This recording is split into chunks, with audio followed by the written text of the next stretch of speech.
नमस्कार, जीत पॉइंटर में आप सभी का स्वागत है। कैसे हैं आप सभी लोग? देखिए, घटना चक्र की पूर्वावलोकन की सीरीज़ में हम पॉलिटी सब्जेक्ट कवर कर रहे हैं, जिसमें हमारा चैप्टर चल रहा है मौलिक अधिकार।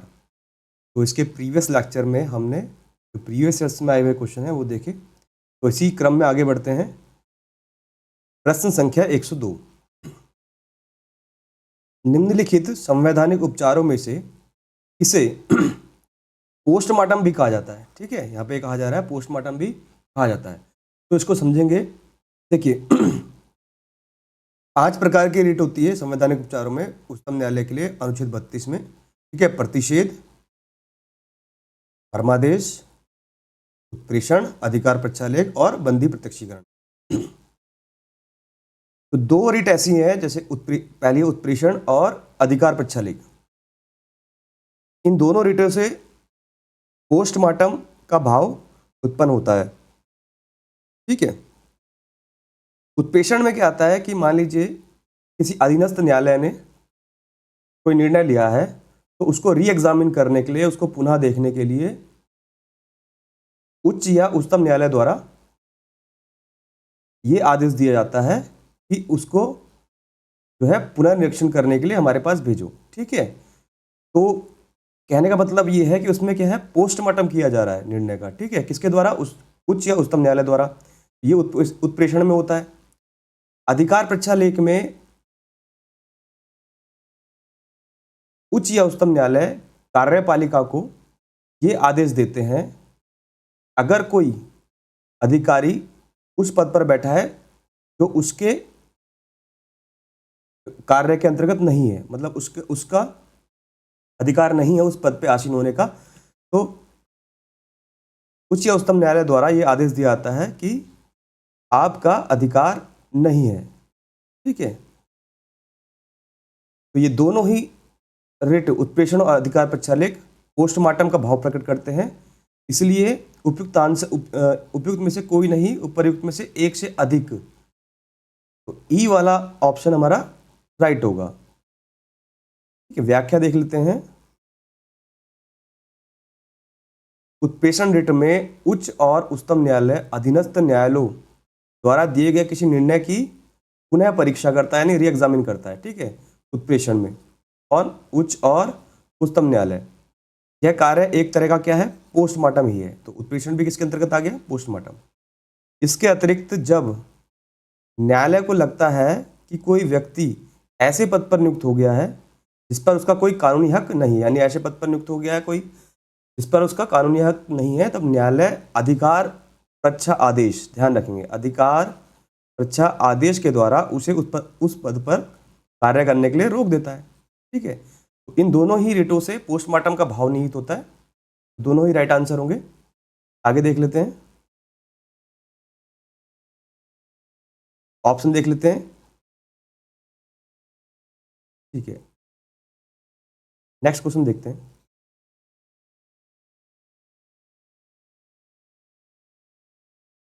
प्रश्न संख्या 105। सूची फर्स्ट को सूची सेकंड से सम्मिलित कीजिए और सूचियों के नीचे दिए गए कूट का प्रयोग कर सही उत्तर चुनिए। ठीक है, देख लेते हैं। देखिए, अनुच्छेद 16(2), पहले प्रावधान पढ़ लेते हैं। किसी भी व्यक्ति को कानून के प्राधिकार के सिवाय उसकी संपत्ति से वंचित नहीं किया जाएगा। तो यहां पे बात की जा रही है संपत्ति के अधिकार की, है ना, संपत्ति के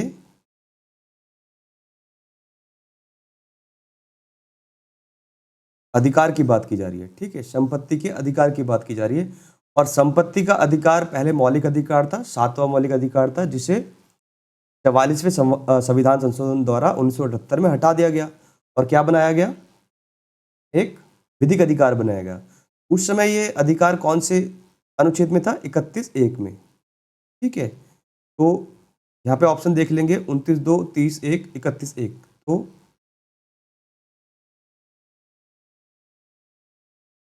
डी का राइट आंसर होगा फर्स्ट, 31(1), ध्यान रखेंगे।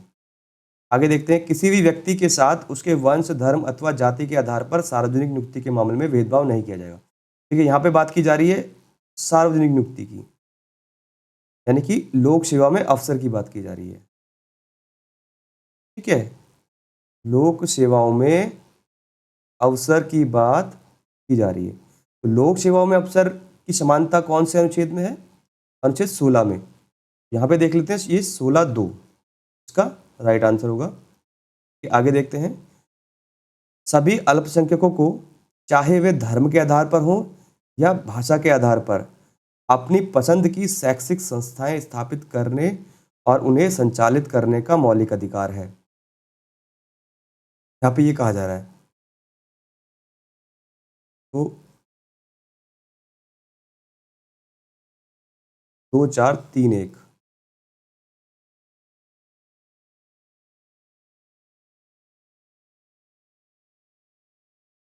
ठीक है, अल्पसंख्यकों के लिए, इसके लिए अल्पसंख्यकों संख्यकों के लिए शैक्षिक संस्थाएं स्थापित करने और उन्हें संचालित करने का जो मौलिक अधिकार है वो किस में आता है? 30 में आता है। यहाँ पे 30 1 दिया है, तो ये इससे मैच हो जाएगा। अब बचता है, किसी भी नागरिक को धर्म, वंश, जाति, भाषा या इनमें से किसी भी आधार पर राज्य द्वारा संपोषित अथवा राज्य से सहायता प्राप्त करने वाली किसी भी शैक्षिक संस्था में प्रवेश से वंचित नहीं किया जाएगा। ठीक है, तो यह है 29(2) में,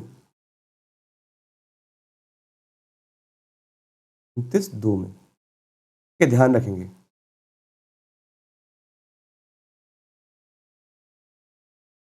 ऑप्शन देख लेते हैं, तो इस प्रकार ए राइट आंसर होगा।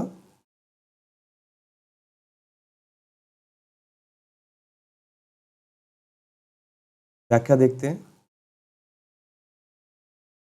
अनुच्छेद 16(2) किसी भी व्यक्ति के साथ केवल उसके धर्म, मूल वंश, जाति, लिंग, उद्भव, जन्म स्थान, निवास या इनमें से किसी के आधार पर सार्वजनिक नियुक्ति के मामले में भेदभाव नहीं किया जाएगा। ठीक है, तो किसमें? 16(2) में। 29(2) किसी भी नागरिक को धर्म, वंश, जाति, भाषा या इनमें से किसी भी आधार पर राज्य द्वारा संपोषित अथवा राज्य से सहायता प्राप्त करने वाली किसी भी शैक्षिक संस्था में प्रवेश से वंचित नहीं किया जाएगा। ठीक है, तो किसी भी शैक्षिक संस्था में प्रवेश से वंचित नहीं किया जाएगा, यानी कि भेदभाव नहीं किया जाएगा शैक्षिक संस्था में प्रवेश से। ये 29(2) में है। आगे देखेंगे, अनुच्छेद 30(1) सभी अल्पसंख्यकों को चाहे वे धर्म के आधार पर हो या भाषा के आधार पर अपनी पसंद की शैक्षिक संस्थाएं स्थापित करने और उन्हें संचालित करने का मौलिक अधिकार है। ये अनुच्छेद 30 में आता है। 31(1) किसी भी व्यक्ति को कानून के प्राधिकार के सिवाय उसकी संपत्ति से वंचित नहीं किया जाएगा। ये पहले था 31(1) सेवा जो है मौलिक अधिकारों में था, लेकिन अभी हटा दिया गया है और किस में जोड़ा गया है? 301 में जोड़ के इसे एक विधिक यानी कानूनी अधिकार बना दिया गया है। आगे देखेंगे,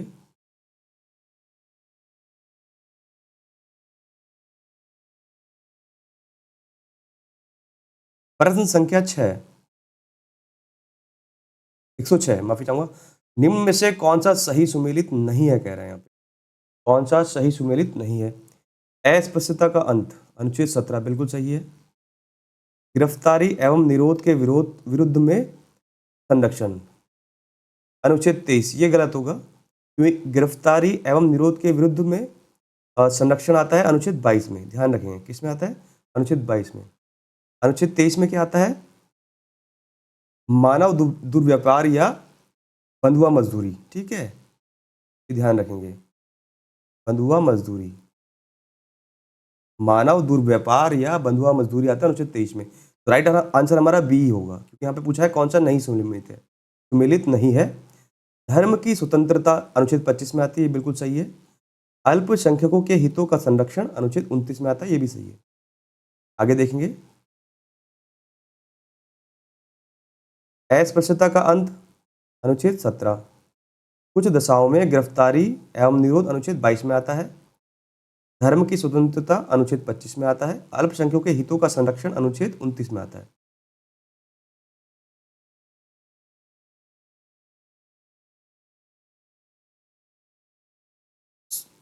प्रश्न संख्या 107, सूची फर्स्ट को सूची सेकंड से मेल कीजिए।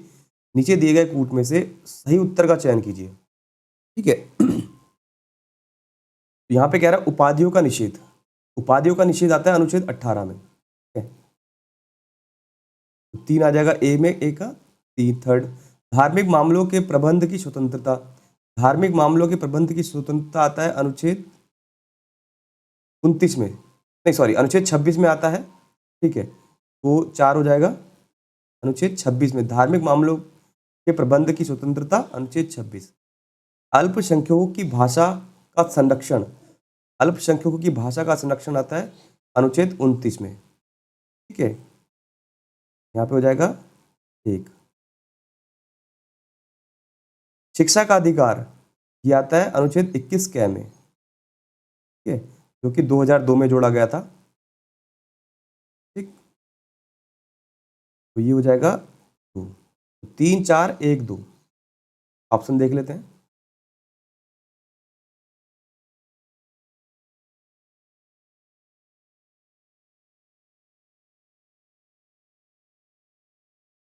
तीन चार एक दो हमारा डी राइट आंसर होगा, ठीक है। उपाधियों का निषेध अनुच्छेद 18। धार्मिक मामलों के प्रबंध की स्वतंत्रता अनुच्छेद 26। अल्पसंख्यकों की भाषा का संरक्षण अनुच्छेद 29। शिक्षा का अधिकार अनुच्छेद 21 कै में आता है। आगे देखेंगे अनुच्छेद प्रश्न संख्या 108 की बात कर रहे हैं। सूची फर्स्ट को सूची सेकंड से सुमेलित कीजिए। मौलिक कर्तव्य, देखिए मौलिक कर्तव्य की बात की जा रही है। मौलिक कर्तव्य जोड़ा गया है संविधान के 42वें संविधान संशोधन द्वारा 1976 में, ठीक है, और स्वर्ण सिंह समिति की सिफारिश पर, ठीक है, स्वर्ण सिंह समिति की सिफारिश पर जोड़ा गया है, ध्यान रखेंगे। मौलिक कर्तव्य है 42वें संविधान संशोधन द्वारा 1976 में। तो राइट आंसर होगा 3। संसद मौलिक अधिकारों में संशोधन कर सकती है। तो ये यहाँ पे बताया गया कौन से केस में ऐसा है कि संसद मौलिक अधिकारों में संशोधन कर सकती है। तो केशवानंद भारती केस, केशवानंद भारती केस 1973 में आया था, ठीक है, और इसमें कहा गया था कि संसद मौलिक अधिकारों में संशोधन कर सकती है। इससे पहले आया था 1965 में गोलकनाथ, कौन सा, गोलकनाथ केस, ठीक है। तो उसमें इस केस में 1965 में जो गोलकनाथ केस आया था उसमें मना कर दिया गया था कि मौलिक अधिकारों में संशोधन नहीं हो सकता है, लेकिन केशवानंद भारती केस में ये माना गया कि मौलिक अधिकारों में संशोधन हो सकता है। और केशवानंद भारती केस कब आया, 1973 में आया था। तो इसका राइट आंसर होगा 4। मूल ढांचे का सिद्धांत, ठीक है, मूल ढांचे का सिद्धांत आया था मिनर्वा मिल केस 1980 में, ठीक है। ये मूल ढांचे के सिद्धांत के बारे में केशवंत भारती केस ने ही बताया था, लेकिन इसकी जो सही व्याख्या की वो मिनर्वा मिल केस ने की 1980 में। इसका राइट आंसर होगा 1। इंसानों के अनैतिक व्यापार का निषेध, यानी कि जो इंसानों की जो व्यापार होता है यानी बेचना खरीदना, ठीक है, यानी मानव दुर्व्यापार जो होता है उसकी बात की जा रही है। तो ये आता है संविधान के अनुच्छेद 23 में, ठीक है, इसमें आता है अनुच्छेद 23 में आता है। तो इसका राइट आंसर होगा 2। मैच कर लेते हैं 3 4 1 2, 3 4 1 2, ये राइट आंसर होगा। मौलिक कर्तव्य संविधान का 42वां संविधान संशोधन में आता है। संसद मौलिक अधिकारों में संशोधन कर सकती है, केशवानंद भारती केस में आता है। मूल ढांचे का सिद्धांत मिनर्वा मिल केस में आता है। इंसानों के अनैतिक व्यापार का निषेध किस में आता है, अनुच्छेद 23 में आता है। आगे देखेंगे प्रश्न संख्या 109, किस वाद ने संसद को मौलिक अधिकारों में संशोधन का अधिकार दिया। तो कौन सा अभी हमने पहले पढ़ा, केशवानंद भारतीवाद 1973। राइट आंसर होगा ए।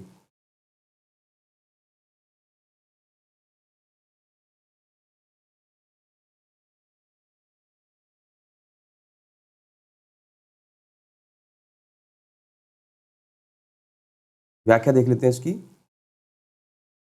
देखिए उच्चतम न्यायालय ने सर्वप्रथम वर्ष 1951 में पहले 1951 में एक जो है केस आया शंकरी प्रसाद बनाम भारत संघवाद, और उसके बाद आया 1965 में संजन सिंह बनाम राजस्थान वाद, जिसमें ये निर्धारित किया गया कि संसद जो है संविधान द्वारा प्रदत्त मूल अधिकारों में संशोधन कर सकती है। ठीक है, पहले ये दो केस आए थे 1951 और 1965 में, एक था शंकरी प्रसाद बनाम भारत संघवाद, एक था सज्जन सिंह बनाम राजस्थान। तो इन केस में जो है ये निर्धारित किया गया कि मूल अधिकारों में संशोधन हो सकता है।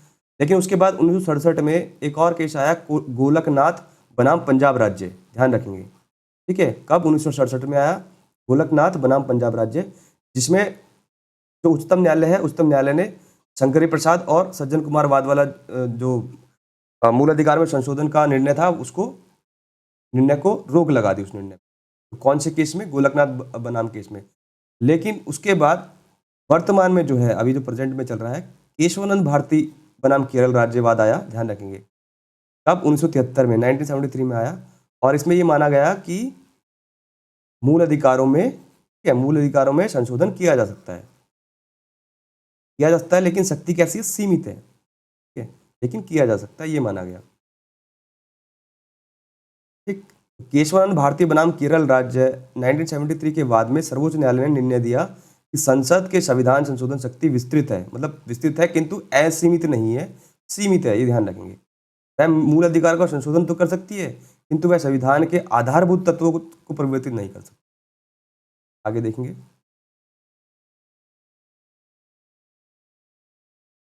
प्रश्न संख्या 110, भारत के सर्वोच्च न्यायालय ने संविधान की मूल संरचना सिद्धांत, बुनियादी ढांचा सिद्धांत का प्रतिपादन निम्नलिखित में से किस मुकदमे में किया?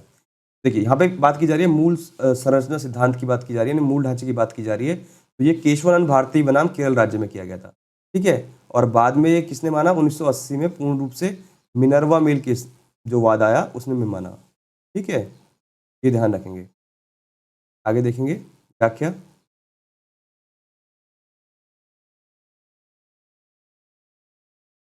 केशवानंद भारती बनाम केरल राज्य 1973 के बाद में भारत के सर्वोच्च न्यायालय द्वारा संविधान की मूल संरचना बुनियादी ढांचे के सिद्धांत का प्रतिपादन किया गया। ठीक है, कौन से में? केशवानंद भारती में, जिसका अनुमोदन बाद में किसने किया? मिनर्वा मिल केस ने किया 1980 में, ध्यान रखेंगे। आगे देखेंगे प्रश्न संख्या 111, निम्नलिखित में से किस वाद ने भारतीय संविधान के मूल संरचना के सिद्धांत की रूपरेखा प्रतिपादित की थी? ठीक है, लेकिन अनुमोदन किसने किया था? ठीक है, दो अलग अलग प्रश्न बनते हैं। पहला था रूपरेखा किसने प्रतिपादित की और अनुमोदन किसने किया। तो रूपरेखा प्रतिपादित की थी किसने? केशवानंद भारती बनाम केरल राज्य ने की थी 1973 में, मूल ढांचे की। ठीक है, लेकिन उसका अनुमोदन किसने किया?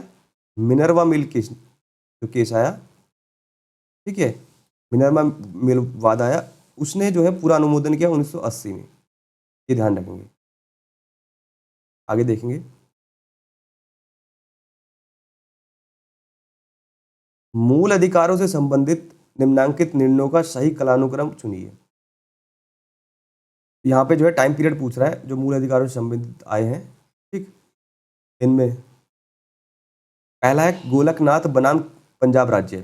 गोलकनाथ बनाम पंजाब राज्य आया 1967 में। ठीक है, केशवानंद भारती बनाम केरल राज्य आया 1973 में।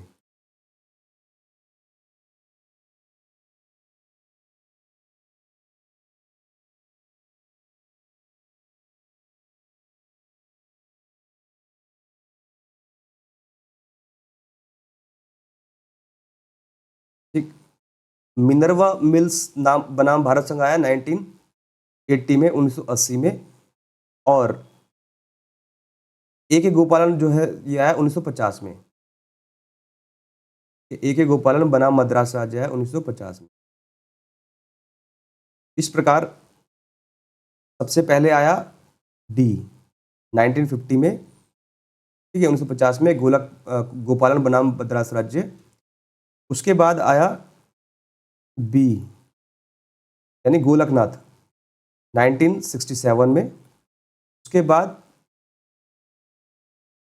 ए केशवानंद भारती केस 1973 में आया, केशवानंद भारती केस 1973 में आया।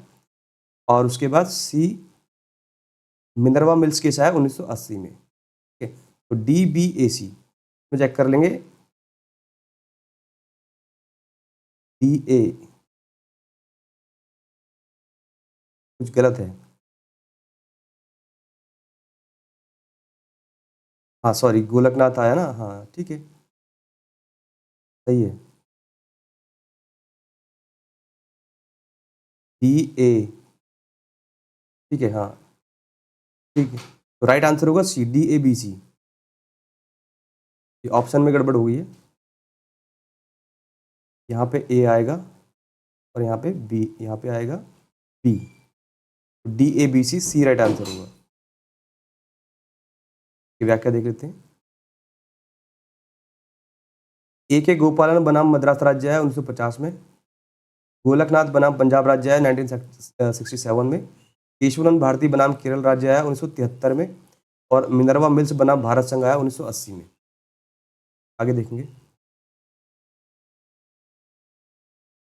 प्रश्न संख्या 113, भारत में संपत्ति के अधिकार की क्या स्थिति है? यहाँ पे कह रहे हैं कि भारत में संपत्ति के अधिकार की क्या स्थिति है। तो भारत में संपत्ति का अधिकार कैसा अधिकार है? विधिक अधिकार है और कानूनी अधिकार है, जो 300A में जोड़ा गया है मौलिक अधिकार 31 से निकालकर। ठीक है, पहले 31 में था मौलिक अधिकार में, तो उसको 44वें संविधान संशोधन द्वारा 1978 में हटा दिया गया और 300A में एक कानूनी अधिकार बनाया गया। ठीक है, तो देख लेंगे। यह विधिक अधिकार है जो केवल नागरिकों को प्राप्त है। यह विधिक अधिकार है जो किसी भी व्यक्ति को प्राप्त है। ठीक है, बी राइट आंसर होगा।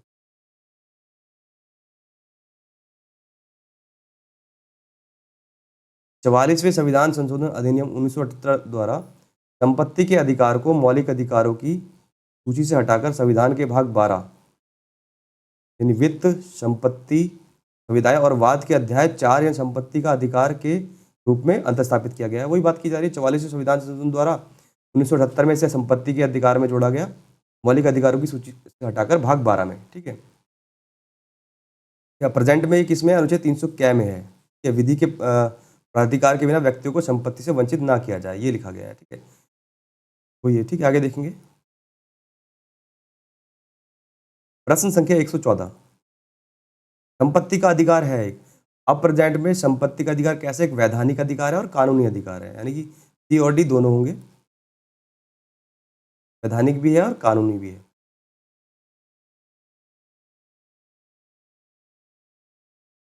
प्रश्न संख्या 115, निम्नलिखित कथनों को पढ़िए और सही विकल्प को चुनिए। कथन फर्स्ट कह रहा है 44वें संशोधन अधिनियम 1978 द्वारा संपत्ति के अधिकार को मौलिक अधिकारों की सूची से हटा दिया गया था।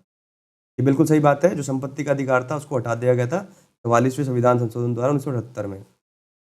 कथन सेकंड देख लेते हैं, संपत्ति के अधिकार को संविधान के भाग 12 में अनुच्छेद 300A के तहत विधिक अधिकार बना दिया गया। ये बिल्कुल सही है, कथन ए और कथन दो दोनों सही है। ठीक है, क्योंकि किस में जोड़ा गया? भाग 12 में जोड़ा गया, और कौन से अनुच्छेद में? 300A में जोड़ दिया गया और इसे एक विधिक अधिकार यानी कानूनी अधिकार बना दिया गया। तो सी राइट आंसर होगा, दोनों सही हैं।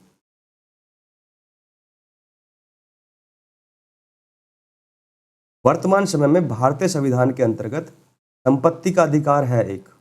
संपत्ति का अधिकार कैसा अधिकार है? एक वैधानिक अधिकार है यानी कानूनी अधिकार है। बी हमारा राइट आंसर। आगे देखते हैं। प्रश्न संख्या 117, निम्नलिखित कथनों पर विचार कीजिए।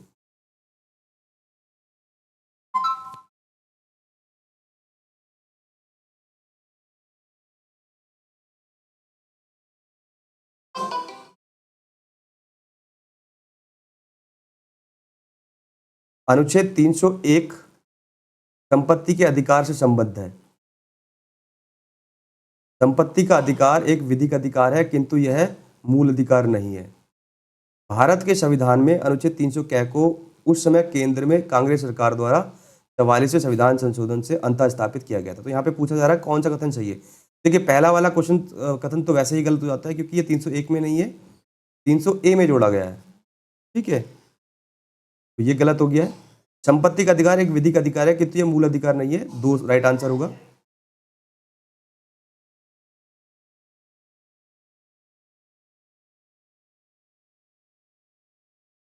दूसरा है भारत के संविधान में अनुच्छेद 300 क्या के को उस समय केंद्र में कांग्रेस सरकार द्वारा 44वें संविधान संशोधन से अंतर स्थापित किया गया।